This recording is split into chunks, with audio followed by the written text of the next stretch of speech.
welcome to my channel. My name is Liz McGee, and I am going to do a video today. This is going to be like a take stock. This is actually a Shabbat holy day today. So it's a good time to take stock, take inventory. I'm going to kind of do a quick survey overview of my videos. So if you've been with me for a while, subscriber, and sort of have an understanding of what this channel is about, I'd like to put it in a succinct overview and with a lot of stating beliefs. These are things that I am pretty sure, these are things, revelations that I will stand before the Lord on. There's things that I have progressed, changed, and places where I'm going to go and do more research. This is also going to be an introduction.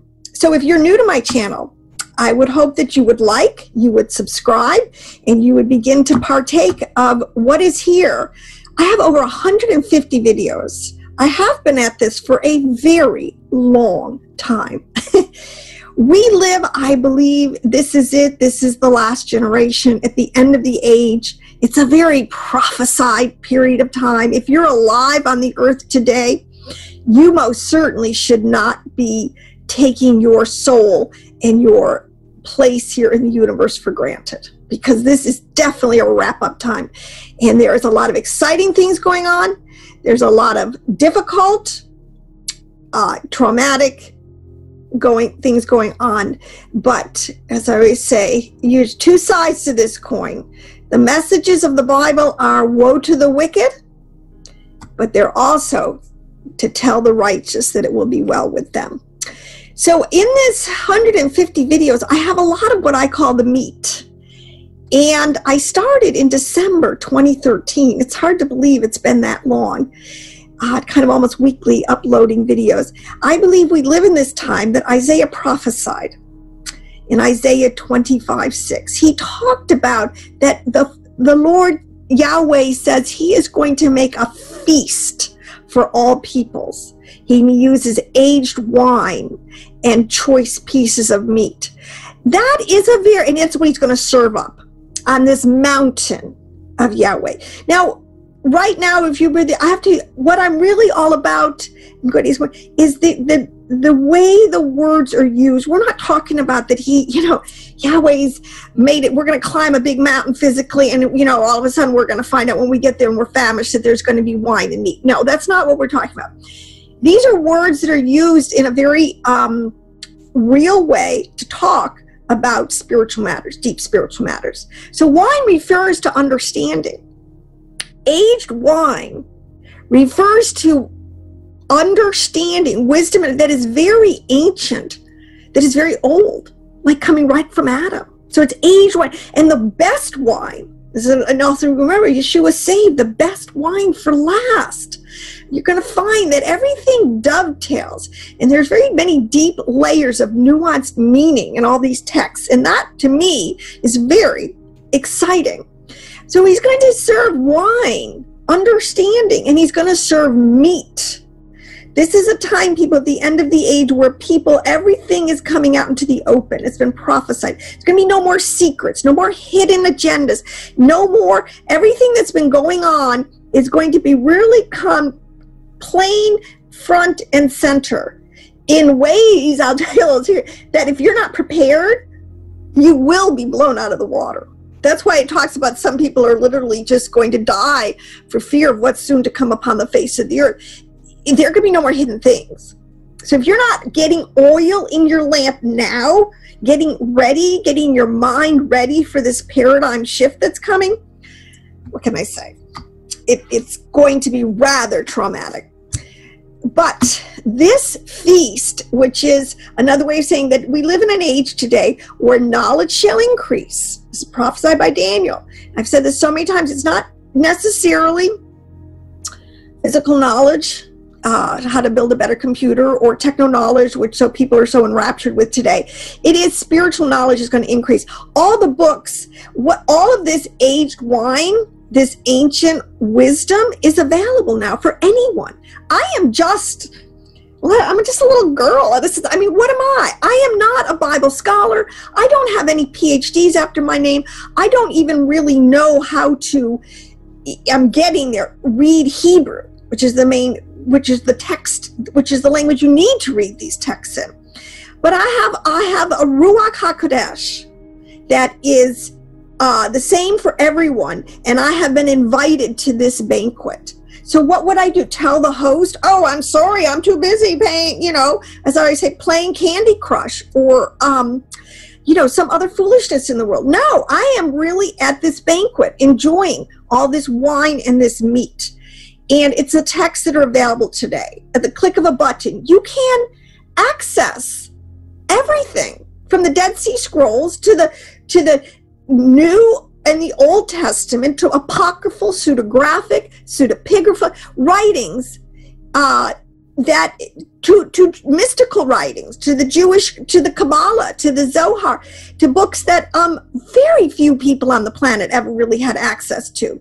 So that all being said, this is what I just want to do, is give an overview and what I really do believe and where I'm going. And also I want to touch on some things that at this point in the game, I think are pretty false. I think there's a lot of rabbit trails. If you want, just don't even bother going down there. We do have an enemy. I've always said it is a propaganda war. We are really in a propaganda war. So let me just start the way I got into this, because I have always been raised, I'm a Christian for almost 40 years, so to speak, and I was an evangelical Christian for most of those, and so now I'm about 10 years into this, I was just like everybody else, going to church every Sunday, trying to be good, whatever. I did not understand the text or the story, I like to put it, that the drama that we were really involved in. I only had what I consider to be like a kindergarten level understanding. Until one day, at a time in my life, I just felt like Yahweh said, look, we're going to start a new curriculum here. And I sat down at my computer one day because I had a verse. People talk about having a life verse. That's one. I had this verse that I won't even go into the details, that I just felt was like it had a special message for me. Like if I could really decode this verse, or that this would unlock or be the beginning of something. So I sat down, I said, okay, Yahweh, teach me. I looked up in Exodus 4:22, there's a verse that says, Moses is told to tell Pharaoh that you shall say to Pharaoh that Israel is my son, even my firstborn. Power to you, Moses. But what did it really mean? And so I just sat down, and after 14 hours that day of straight out Bible research, I just got up from my computer like it was never the same. Because I learned, how to be led by the Spirit into revelation. That whole world was opened up to me, and I learned something that day that I had never, ever heard. And unfortunately, this is why you do not teach children, gourmet cooking. You don't ask a baby who's on baby, because they don't have the tools, they don't have the knowledge base, they don't even have the developed palate. So what I'm just trying to say also is, my channel is not necessarily for totally new believers or people who are shaky in their faith. This is for people who feel that they are, in a sense, there's a famine of the word. They're starved. They've been sitting in churches for 30 years and they're done hearing the elementary, basic gospel. They want some meat. So that's what the Lord started to teach me. That's what Elohim began to bring into my radar. And it started with understanding the two houses of Israel. So I want to say, I have a playlist on the two houses of Israel. And to me, this is absolutely introductory, foundational, and you will never, Christian, you will never understand. And I say this to Judah also, because in my opinion, this is one of the biggest mysteries. Even Christians and Jews don't really have an understanding of what's going on. They do not have the big picture. And it starts with an understanding of the two houses of Israel. And this is a huge topic. I have a playlist which really just scratches the surface. But it's an understanding, because you cannot understand the text unless you understand this piece of the story. How the nation of Israel, the 12 tribes, And before that, even the righteous remnant, the righteous bloodline, which would have been, through Adam, Seth, into Enoch and Methuselah, and going into Shem, and to Abraham, to Isaac, until you even get to Jacob. Okay, which is a I think a long time in the storyline. That is all about a story about a people group on the planet called the firstborn, called all Israel. And until you begin to understand this, and then what happened with Jacob and his 12 sons, and being in the land, being a united kingdom, being a witness to the whole earth, having one of the greatest kingdoms under Solomon and David, and then having it totally disintegrate within a few generations into becoming a divided kingdom, becoming the two houses of Israel. You had a house of Judah and a house of Israel. This is a fundamental thing, because you will never understand when you read Isaiah, read Jeremiah, we try to read end time prophecies, if you don't understand that prophecies, who they're written to, that is like Bible exegesis 101. Who is it written to? And the context. And so this is important, because there's two sides of this coin. Our prophecies, we are now in two houses, the people of Yahweh, the elect, all Israel, between the house of Judah and the house of Ephraim. And the code words would be, house of Ephraim, house of Joseph, the northern kingdom, the lost tribes, the lost sheep of the house of Israel. This is a demographic on the planet today, and most of these people, this is a big part of the storyline. This is where Yeshua said he was going to come. He was inaugurating the last 2 days of a 6-day, quote unquote, working week before the 7th day Shabbat rest.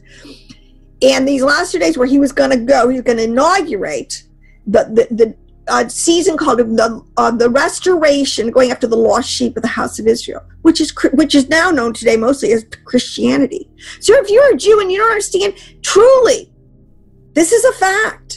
We are, by and large, the northern kingdom entered back into relationship with Yahweh Elohim and any of the other mixed multitude, because at this point we are all a mixed multitude. There's very few pure bloodline people, even in Judah, that have our makeup, our genetic makeup, literally, and it's a root system, so it goes spiritually, our soul and into our physicality, is all very mixed up. So it needs a lot of straightening out. But these 2 days are essential to understanding. And the house of Judah, this is, and who they are, the Jews over in the land, basically the house of Judah fulfilling their set of prophecies. This is fundamental, because we are obviously like we're two trains going down the same track, or parallel tracks, and we will have a unification. We will come together, and it's called the second Exodus, or the greater Exodus. And the prophets, Jeremiah, Isaiah, Ezekiel, Obadiah, they all prophesied of this time. And that when this happens, when there is a full reunification, and talk about this, let's just even talk about it in the highest level of our mind, our understandings, that this is what's been going on. We have been being saved out of the nations, and we will be restored back into our firstborn relationship with Yahweh Elohim, as he said in the beginning, Israel is my son, even my firstborn. Now, there are so many theological concepts just in that, the concept of who constitutes all Israel, what is constituted in a firstborn. There's all the history of the house in the Old Testament, the different kings. So what I'm trying to say, Christian, if you've never been introduced to this concept, evangelical of the house, the northern kingdom, and the kings of Judah and the kings of Israel, and what's going on, and they're interfacing with the nations and their prophecies, because the prophecies were the birthright promises and covenant blessings were divided. This is all, look at this like you're in a war. This is all intel. This is all KG ways in which Yahweh has worked all things together for good to save his people, which ultimately started in the fall of Adam. That began something. It kicked into gear, a need for a Messiah, a need to be restored. So this is all a big part of the story. But it's very important to understand that these two sides of the coin, that it does involve material blessings and spiritual blessings. And this divided birthright, which is divided between Ephraim and between Judah, and is playing out in the world today, it involves heaven and earth. This is another way that prophets encode the restoration of heaven and earth, the renewal, and especially the renewal of the earth. This is all part and parcel, and in the greater Exodus, it talks about in a day, you know, that this restoration, when it is fully seen, when our physical eyes, but with our spiritual understanding, when we really see what's been going on, the bigger picture, and we get onto Yahweh's page, this is going to give him more glory. The fact that he could do this all without coercion, in the sense, all working with our free will, those out of the nation who have chosen him, and it's just going to give him more glory. It is going to give his name renown in all the earth that will never stop resounding. So again, I want to say, check out my playlist, The Two Houses of Israel. This is so important to understand, and it's such a beautiful story.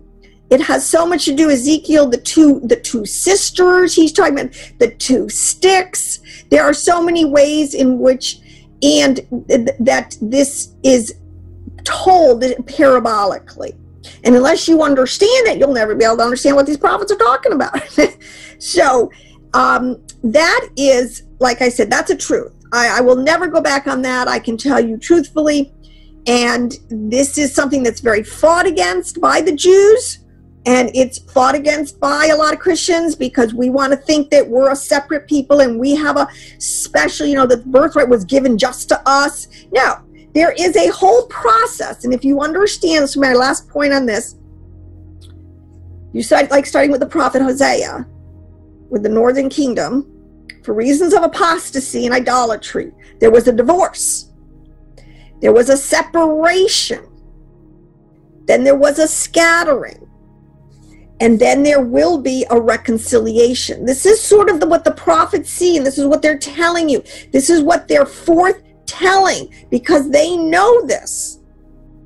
These prophets, let me tell you something, they are so in the throne room, getting the big picture intel right from the throne room. All right, which you could say is just like Command Central. This is going to happen. This is happening. We are basically in the very final wrap-up of this. And let me say, so there was a divorce. The northern kingdom was divorced, sent away. This is the whole point of one of the big points of Yeshua. He had to come. He died. He was our bridegroom. He has remarried us. He has and made a way for us to enter back into covenant. So the separation is over. We are now married again, quote unquote. And there was a scattering of the northern kingdom. But I'll tell you what, when Yeshua came, it was an open door for a whole demographic of people on the planet, but it was a closed door for another demographic on the planet, which began the exile of the house of Judah. And they were dispersed from the land, temple destroyed, end of an era for them. So now we're both in exile. We're both sort of in this scattering. And as the reconciliation ramps up, and as he said, as he has scattered them, he will gather them. So to be on Yahweh's page, to be part of his agenda, we need to understand who we are, Jews and Christians, and we need to come together and understand part of what our Father is doing on the bigger picture. So that all being said, what I started to see when you begin to see this, then you realize, oh my gosh, these words don't mean on their plain meaning just what they're saying. There's all this deeper understanding. And I began to realize how the Bible was written. Oh my gosh, I wish somebody had taught me this. If I was born a Jew and went to yeshiva, and praise Elohim that I would be living at the end of the age where women technically could be educated, could be have access to the same level of knowledge, wisdom, and understanding. But the Bible is written with two kinds of knowledge, esoteric knowledge and exoteric knowledge. And it's done that deliberately. And unfortunately, most of Christianity today is only being fed because it's what they believe, because they have lost so much of the storyline, because they have severed themselves from their root system, from their older brother, Judah. We think that's all there is esoteric knowledge. And we completely always either shy away from, deny, or demonize all esoteric knowledge. So this is another area where we need to grow up into all things. We need to understand how the Bible is written, who wrote it, and where it's been all this time. It has been with the older brother, the house of Judah. Part of our problem, and I speak a lot because I am an Ephraimite who was scattered and is coming back now into covenant relation, into understanding, into wisdom and true wisdom and understanding. And it's as Paul says, to Judah was given part of their birthright. They had a birthright. They had promises given to them that they would be the keepers of the covenants, the promises, the temple worship, and the writings, that a lawgiver would not depart from Judah. They would be the scribal house, which means basically, they're the library source. They kept all the writings in the house. So, Christian, Hebrew roots, whatever you want to call yourself, it doesn't matter. Person coming back to wisdom and understanding, where are you going? It's obvious we're going back to the writings that are kept in the house of Judah. Now, the Christian writings, the New Testament, has to be understood. Those writings, basically, especially of the first 100 to 150 years, are written by basically Jewish Christians or highly, highly initiated first generation Gentile or lost sheep Christians who had their full understanding. They were taught specifically by the apostles themselves. So even the New Testament writings, the ones that is still a continuation of the same story. So in terms of dividing this, this is anything that's like a division, Christian only need the New Testament. The Old Testament is the whole. You'll never understand the New Testament unless you understand the Old Testament. So we cannot anymore afford ourselves to not go back to the prophets, the scribes, the rabbis, the sages, and the teachers in the house of Judah to understand our texts.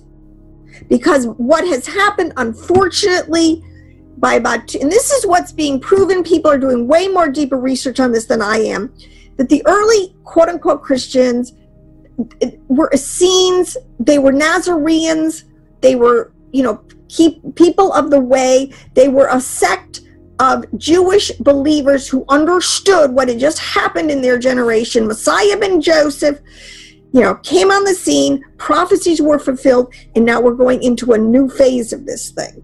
All right. I'll tell you a little secret. Yahweh moves very fast. He's in a war. I mean, he's not dilly-dallying around, really. Oh my gosh. And so you have to keep up with him. And that's a big part of the story in the right. Is a lot of people who couldn't keep up. But that's another, I'm not going to go there. So in other words, we have to understand that there are books for the wise. Now this is what I'm saying where there's esoteric and exoteric knowledge. The Bible is written in a way with a very defined systematic theology that you can't change or make up. This is part of my problem, is there's a lot of anti-Semitism still in the house of Joseph, let's say among the Christian camps, people who just don't want to give Judah her due in the sense of having kept these writings, even in different camps, the different denominations, however you want to say it, but you can't make it up. So about 1200 or about 1800 years ago, when the church really started to sever its root system, change its holidays, deny its heritage, codify doctrines that were not apostolic, you began to have what we call a new age, and this is really what's meant by the times, the Gentiles, and there's a lot of misinformation. There's a lot of misinformation. So going back to the source, understanding it again from its POV of that these were Essene Nazarene believers who understood the prophecies that had just been fulfilled in their generation. But the reason why it's broken down into wise words, books for the wise, the second Ezra has a very famous quote on this: 70 books for the wise and 24 books for the profane. What people read, their Bible they read all the time, are really what's called books for the profane, which is just, you know, anybody can read it, anybody can be blessed by it. It's good. And on a surface level, it's very good and loving and kind and shows, but it's meant to be interpreted and to be understood by the writings and the knowledge and wisdom and understanding that's kept in the books that are for the wise. And so this is why this is why Yeshua came and he restored again what he called the keys to the kingdom, because they are very specific, systematic, theological ways in which the parabolic language, the words are meant to be interpreted. And again, it's been lost again, but it's coming again into full restoration as people begin to read these writings, begin to understand that things are not always what they mean on the surface, and words change their meaning over time, and how much has been lost, that we can come back into this and understanding. And that's sort of what I really am all about, because when I do I am pretty getting my lists and my helping to make list charts. I'm going to make a syllabus, teaching aids on how to ferret out and understand and put in context these quote-unquote keys to the kingdom.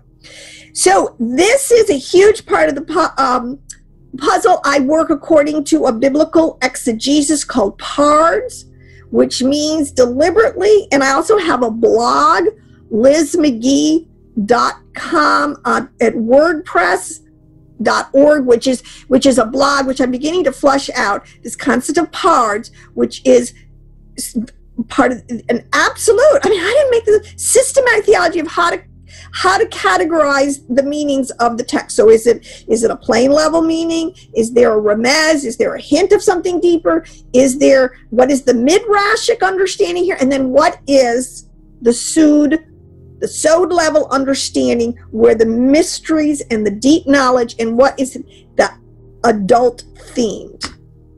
So Christian, if you want meat, this is the point. It's adult themed. So you have to, and it's so funny because a lot of this information, this will change your paradigm. I'm sorry, we are not in Kansas. We've never been in Kansas, and we're about to go totally in realms and dimensions we just never really believe we're real or about to crash into our world. So anyways, once you understand, like I said, once I began to understand the two houses, then I began to understand, oh my gosh, there's this whole level of the words having many levels of meaning, and the Jews did it deliberately. They understand most of it. Now, let me just say one last disclaimer. I have to say, because we know that as a people, as a nation, or as the house of Judah, they do not recognize Messiah ben Joseph, the fulfillment of Jesus of Nazareth, Yeshua the Nazarene, as being Messiah ben Joseph. Okay, that's a given. Paul even said that blindness has been on both houses. Partial blindness has been on both houses for over 2,000 years now. All right, so just be a critical thinker. Just understand that, but you don't throw the bathwater out with the baby. And to Jews, I say the same thing. Just because you don't understand Messiah ben Joseph, this is a phenomena you cannot run away from. We worship the same Yahweh Elohim. We are part of the same storyline. And it is all going to come together and dovetail beautifully. But the other thing I started to realize, beginning to deeply, oh my gosh, I realized that, wait a minute, what is going on in Genesis? especially Genesis 3:15, the seed of the woman and the seed of the serpent.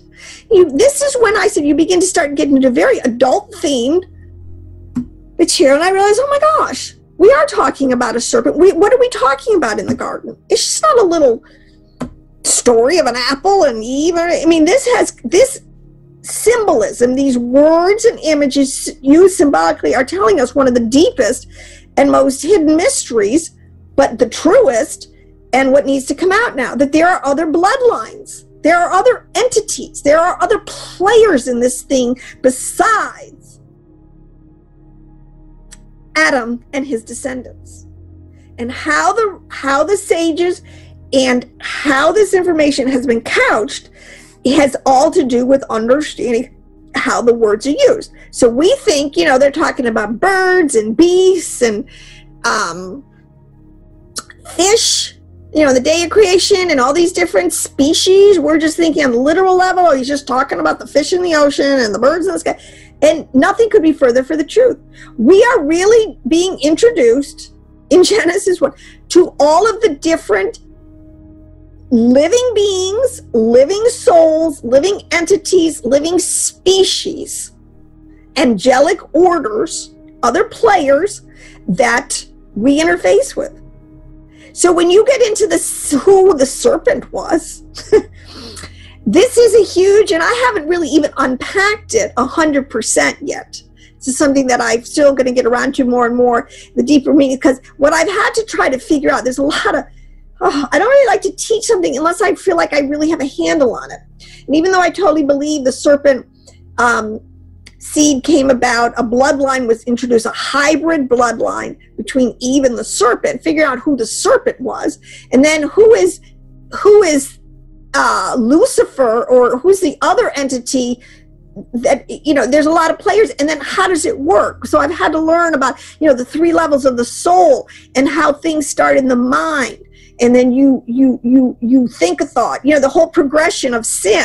Like, how does this thing work? The whole psychology of a fall, all right, of sin. You just don't, there's a psychology to it. There's a ladder, either way, going up or going down. So how did Eve fall psychologically?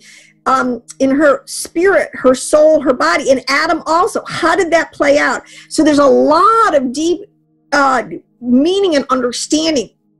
So these are what are called the forbidden mixtures.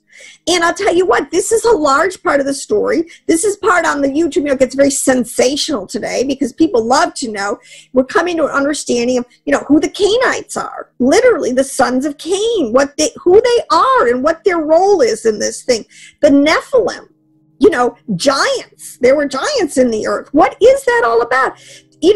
By today's terminology, the aliens, ancient aliens, I mean, how does that fit in? And then you have the whole world of mythology. The ancients were so into this world, quote unquote, of mythology, and its weird creatures, hybrid creatures, and its demigods. So what was going on there? Were these people just like all on drugs or something, No. This is where we've lost the key, so we don't really know how to decipher this whole world, this interface that's going on. It's going on today, people. This is why we need to get up to speed. It's going on today, a little more under the radar, but nonetheless, evil is actually, as it was in the days of Noah, so it is again today. This is where you understand who the wicked are. The wicked are not necessarily it's not just a bad person who doesn't, there are sinners. We're all sinners, but there's a class of people the Bible calls the wicked. They're just not ordinary sinners. These people go a lot deeper. This is a whole bloodline. This is a Luciferian. This is a deep, dark mystery that has been plaguing the earth. These people, their agendas, their gods, and their methodologies, and all of these things. And these are the wicked that will be removed, that are soon to be removed from the whole earth, so that we can go into a peaceable kingdom. So this is what's coming out. So you have the wicked, And you have the mixed multitude. You have the Gentiles. We have to understand who these people are, how did it come about, and what is, there's so many levels of what is going on. You have, and what was going on here with Joshua, stories of Joshua and David and Moses, and this whole point of clearing out the land. One of the largest areas in which new Christians, and unfortunately our youth today, get tripped up or cannot receive Bible truths because we've been dumbed down so much. So we think that Jehovah, the Old Testament, Yahweh is creating genocide over, poor little tribes. Nothing could be further from the truth, people. We're in a war, a galactic war against principalities and powers that have players in all the dimensions, just like Yeshua does, just like Yahweh does. So these mixed multitude, or these the Hittites, the Perizzites, the Gigazites, all these ites in the Old Testament, we are not talking about, oh my gosh, normal people like your neighbors. All right, these are hybrid races of people, wicked, beyond comprehension, evil. There is something, and this is all, again, the Bible is written, like I said, on many levels, and this is all in a larger, I guess, an allegorical, rhetorical way of saying how Yeshua, as our, the commander, he is called the Lord of hosts, which means the Lord of the armies, how he was cleaning out the land, not just the land, but spiritually, all the heavens, so we can get rid of. See, this is what, these things are not only, we're talking about angelic orders,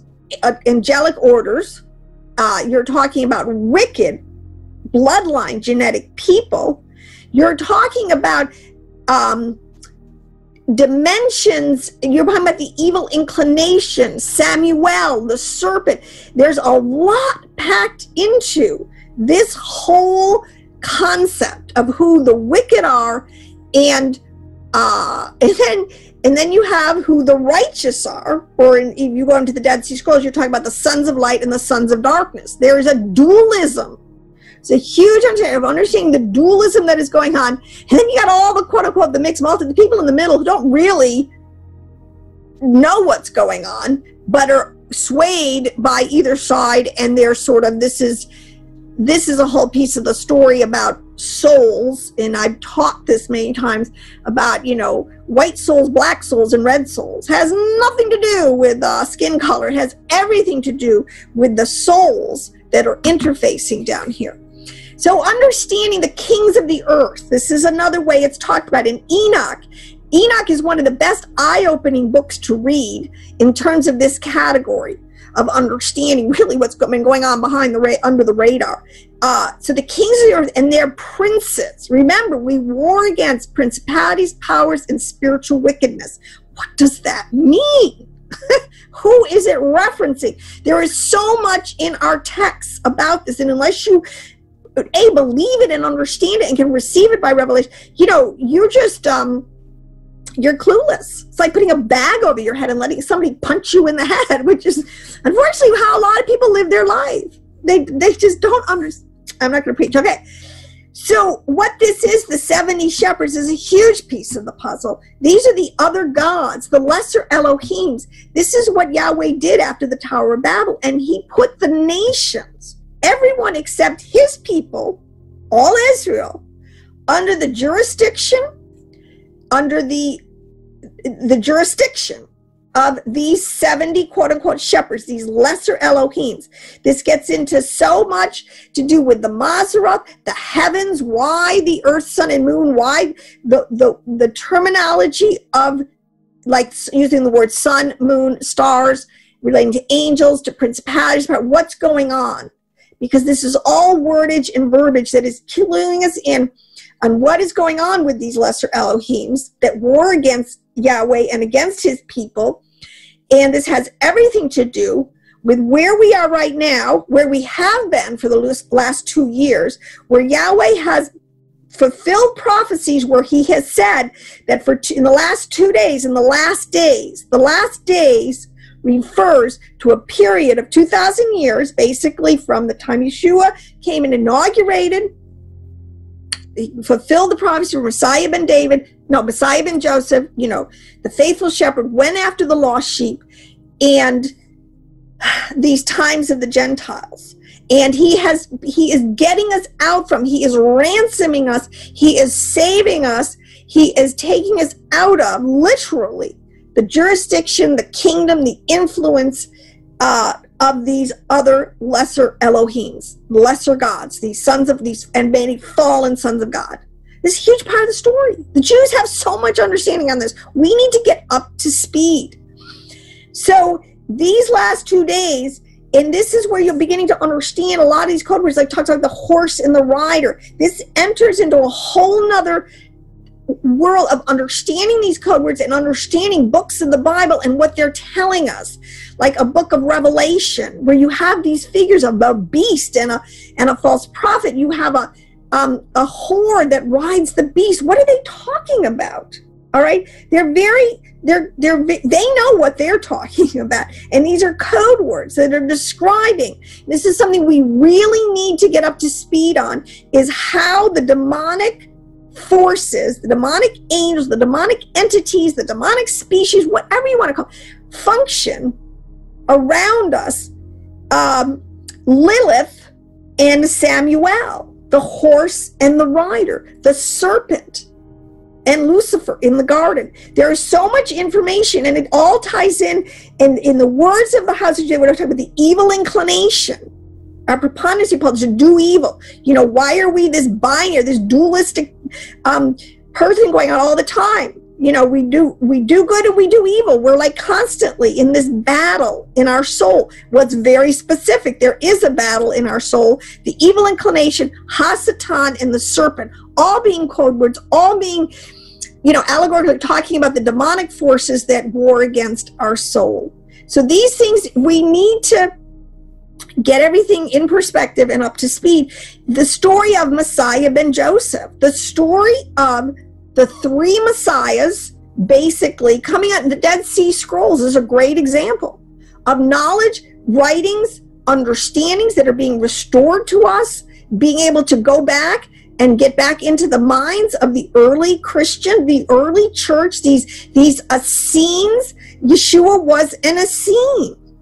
Okay, he comes, John the Baptist, Mary. You put them in the context when you understand of an Essene environment, Essene, like people, denomination. This is how these people live. This was their code, their ethics, their understandings, their apocalyptic understanding. This is important, and who the Pharisees were and who the Sadducees were. This is why a lot of, like, reading Josephus, reading Philo, reading, understanding some of these great witnesses and historians that lived at the time of Yeshua, and giving us a lot of information so we can really understand the mind of the time. Because there's nothing worse. There is nothing worse than revisionist history, or when you deconstruct something and then you just lay on it again a falsehood, just totally make up, which is going on so rapidly today, especially with the internet and YouTube. But in order to understand who Paul was, in order to understand who the Sadducees, who the Herodian infiltrators, how the serpent seed literally got a hold of the leadership of a generation of Judah to conspire to murder the promised seed. And the thing, I'll tell you a little secret, when you understand, most of the people, I would say 70%, the Jews aren't Christ killers. Give me a break. When you understand who the players are, over 70% of the people of those generations were believers. That most of the people went on into different sects, into different groupings throughout the world, with this understanding of Messiah ben Joseph, Yeshua, as the promised Messiah. So, but what you had was a stronghold. This is what it's called, a stronghold, and in the leadership that had infiltrated the priests and the the high priest and the Sanhedrin and the players at the time were usurpers. They were infiltrators. They were not the genetic. That's why you have the story of John the Baptist and Yeshua, in the real princes of David, you know, who were in line for the kingship and the priesthood. Okay, these people at the top, they were not even true. This is why I'm talking about a mixed genetic Hebrews. Okay, they totally usurpers. But most of the people did go on to believe. And when the temple was destroyed, 70 AD, when the end of the era of the house of Judah in the end was done, that was it. They were and there was a corporate punishment going on because, you know, hey, we're all responsible for what we allow in our generation. You know, evil triumphs when good people do nothing. True then, true today. So again, I have a lot of videos on this information, playlists. These are things that I just think that I believe, that I see in a big picture way, and that to me are all important. See, this is all information that is important to get a deeper understanding, to a wisdom and an understanding that will help you, you know, get up higher and kind of see the big picture, what Yahweh is doing. Let me just say this really quick, because there's a couple things out there that I won't have anything to do with. I kind of would say that they're basically kind of false teachings, just not getting it, in my opinion. And, you know, I have in race, I'm just telling you, on two sides of a coin here. The black race are not the black Hebrews, they're not the whole house of Judah. That's not like what's really going on. If you read Revelation, out of every nation, tongue, tribe, and people, you know, it always has been a mixed multitude, pretty much. It is this, all right? The flip side is all Israel, like if you're into the house of Ephraim, the northern kingdom, they're not all white Caucasians, okay? These are constructs that are in the mind that Hasatan likes to get us to believe, so that we divide ourselves, so that we pit ourselves against each other. We're dealing with souls, people. We're not dealing with physical, you know, this is what I mean. Satan loves to have us categorize so that the enemy becomes a certain demographic people group. Like all the wicked are in those people. You know, I don't think so. All right. We have to be very careful of this. So in terms of race, that has nothing to do with the storyline per se. The Jews today, if you read in the works, use the word Edom, which is the sons Edomites, which are the sons of Esau, as a code word for their oppressors over these last 2,000 years, which happens to be Christianity. We're the Edomites to them, okay? Because we have persecuted them falsely, unduly. We have been a tool, unwittingly, of Hasatan. So, you know, that whole sect is really deep. The other one is gender, women, the male and female. I have a whole plan on understanding the male and female principle. Yahweh is, you know, we were made in his image, male and female. What that means. People, we're not talking about, you know, that Yahweh is up there and he's a cross-dresser. He's like, sometimes he's a woman, no. We are talking about a binary system of creation that was set up to run, to manage, and to duplicate, to multiply and procreate everything that was in the mind of Yahweh, this whole creation, soup to nuts, beginning and end, before time, after time. So this is something, the male and female is huge to understand. I just uploaded a bunch of playlists on this. You know, women, you know, so we get all fundamental, women can't teach, like I have some kind of inferior Holy Spirit, or you know, this is going to get us free. When we understand how these words are used, the theology behind the words, and the greater picture, it frees everybody. We're all, as Paul said, there's neither male nor female, bond nor free, slave, rich or poor. I can't remember all of it, but, you know, we're all children of Elohim, and our soul is, all of us have a soul open to him as a flower to the sun. So you have the other one I really is Paul. He's under a lot of fight as a false apostle. People, this is again, when people don't understand the true the writings from a true Hebraic point of view, and what these last 2 days have been about, the time of the Gentiles, the exile of Judah from the land, who the Edomites are, then we run into all sorts of problems. Paul was a master. He was one of the most brilliant theologians, and he understood, as he himself saw a mystery in the scriptures, which means such a deep level understanding of the plan of Yahweh going forward. And he was just like right there.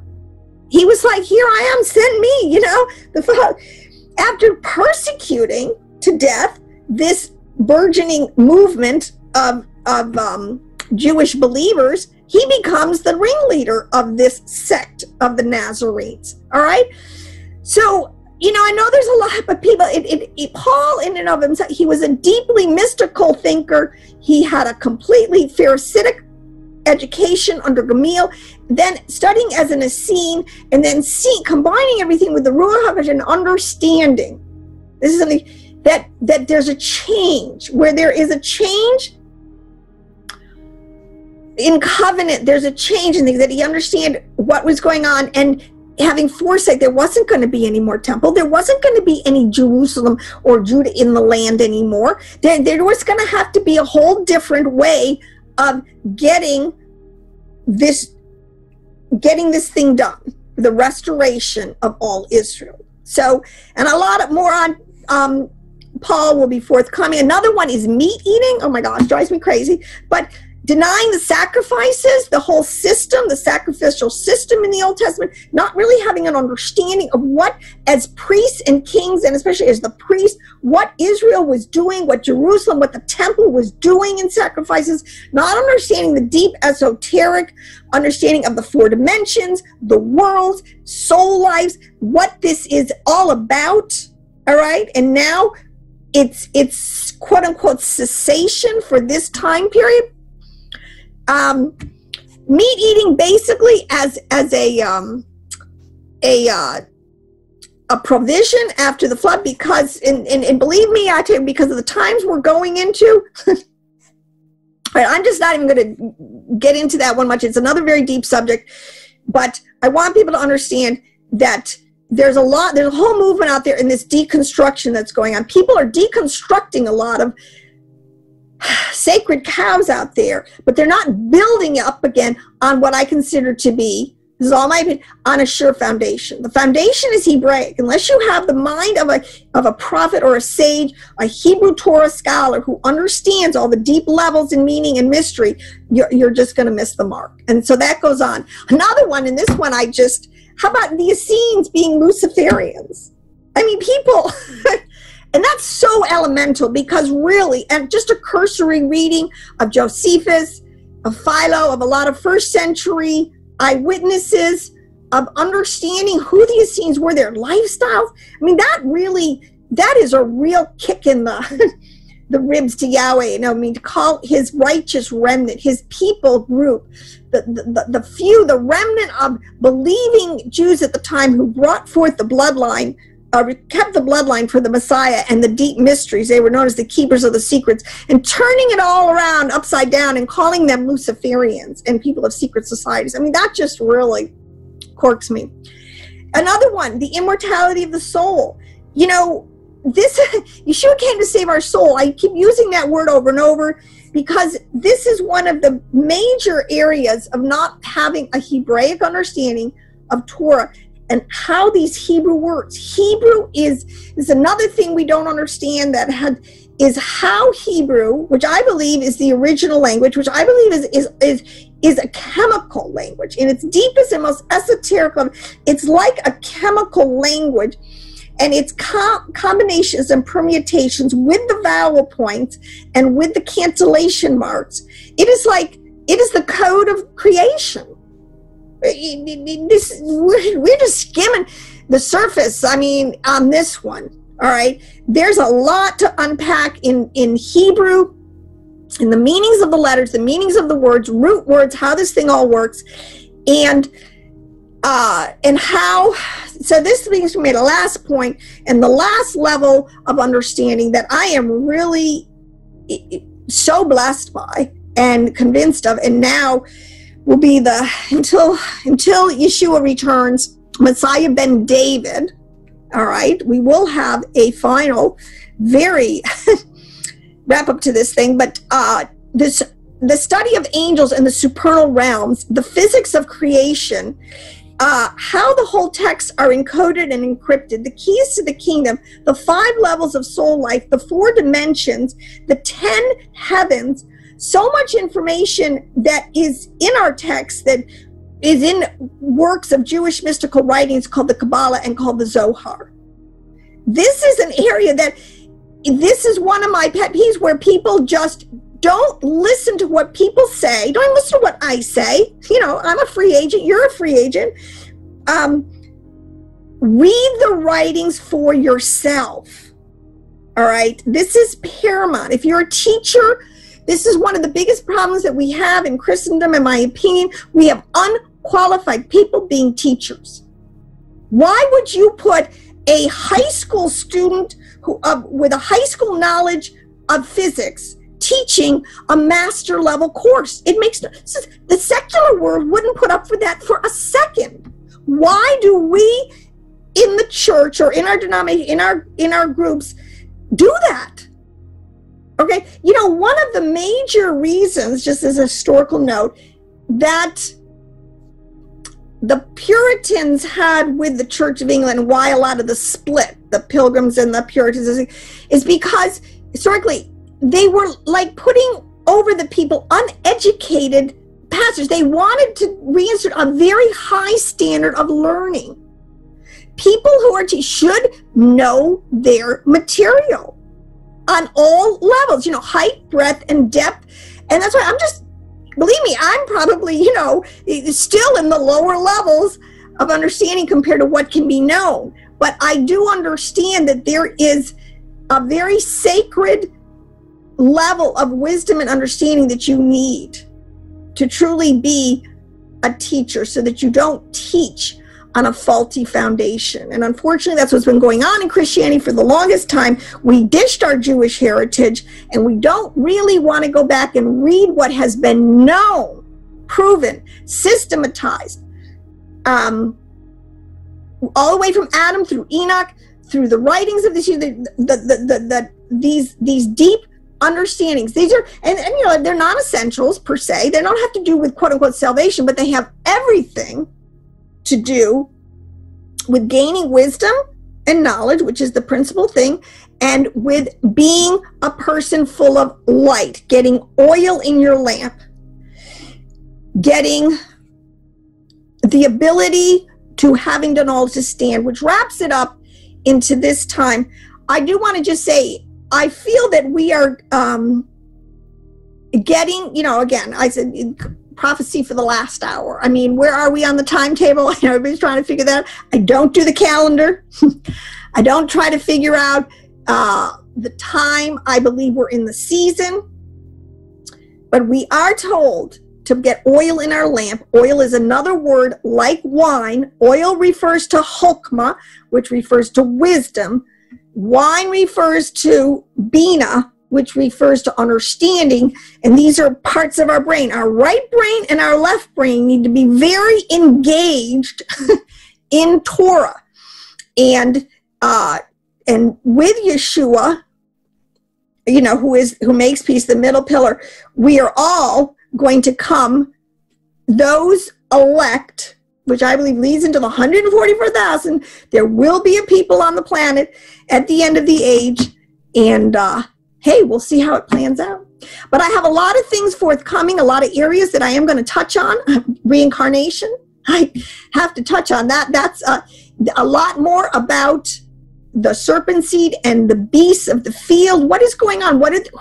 And how these, I think it's very important at this point, is stop being so politically correct, understanding who the wicked are, and understanding what we're dealing with. And I was going to say, my last point is, I have a teacher on angels. We need to kind of mature and understand and stop being afraid of the supernal realms and the information that we can have, and our sages had, and we're called, The works, Yeshua said, the works that I do shall you do also, and greater works. So we need to be about our Father's business in all these. So subscribe to my channel. Enjoy the teachings, the meat, and we'll just carry on till Yeshua returns. Shalom.